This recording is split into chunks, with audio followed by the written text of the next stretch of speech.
Hey everyone, Mr. Happy here and welcome to my guide to Pandæmonium Asphodelos' third circle on the normal difficulty. If you'd like to skip to any specific mechanic, please use the timestamps in the description of the video.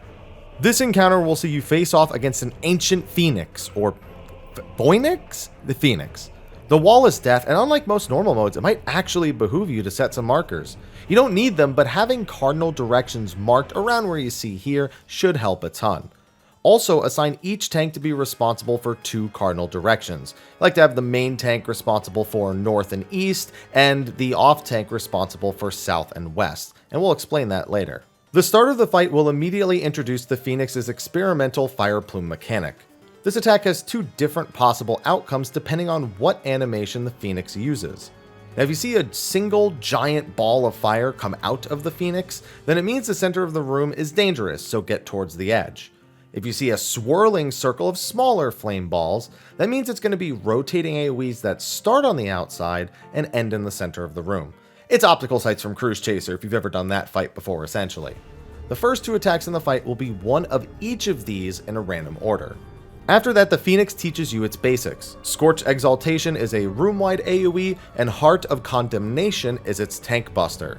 This actually targets both tanks and it's an AoE, so they should stand near the front of the boss but away from each other and both pop a cooldown. Next is one of the Phoenix's most important mechanics, Darkened Fire. This will summon 4 Darkened Fire adds in a square pattern near the center of the room.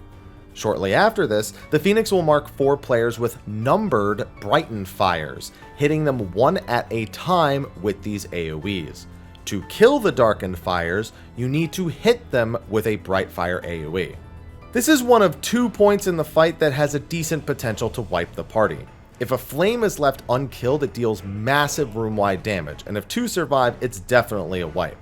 To make things easy, have players stand on the cardinal markers that we set at the beginning near the center of the room.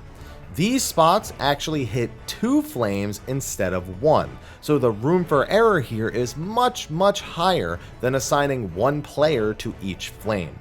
Don't worry about lining up the number of your flame with the number of the marker. Just make sure as many bright fires are between darkened fires as possible, and unless something goes horribly awry, you'll be all set. If one is missed, pop every shield and mitt you have immediately to help ensure survival. After this is left or right Cinderwing. This just has the Phoenix cleave whichever side is in the name of the ability. If it says right, then get to the Phoenix's left side and vice versa.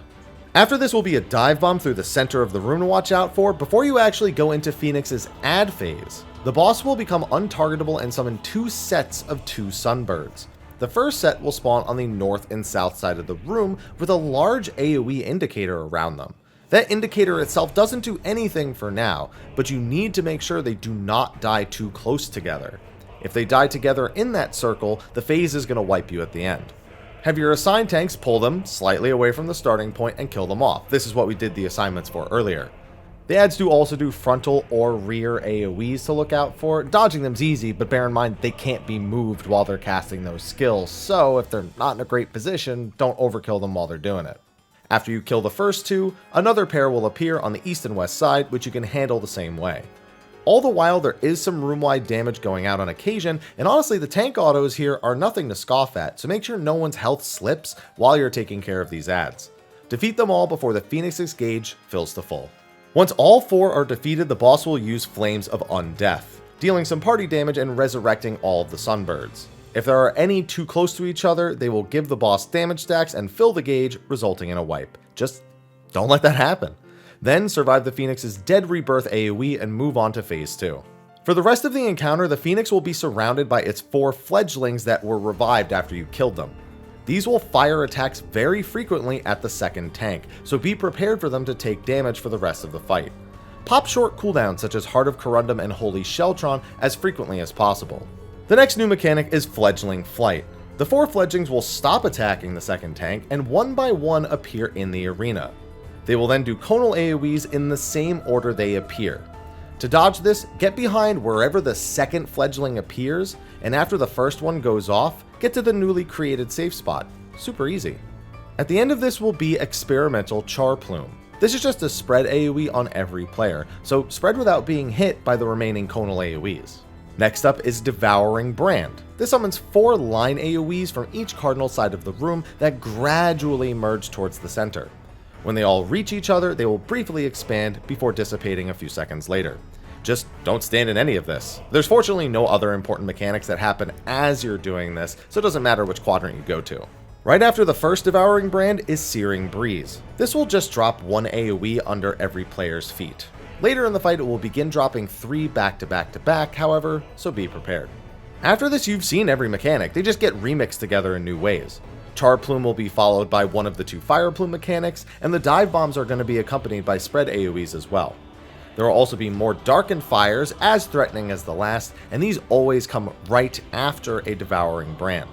It's likely because of positioning that many people will be standing together with bright fires and there might be a bit of confusion, but just make sure that at least one person is at least hitting 1 flame, or better yet, that people are in those double up spots, as many of them as possible, and this shouldn't pose any issue.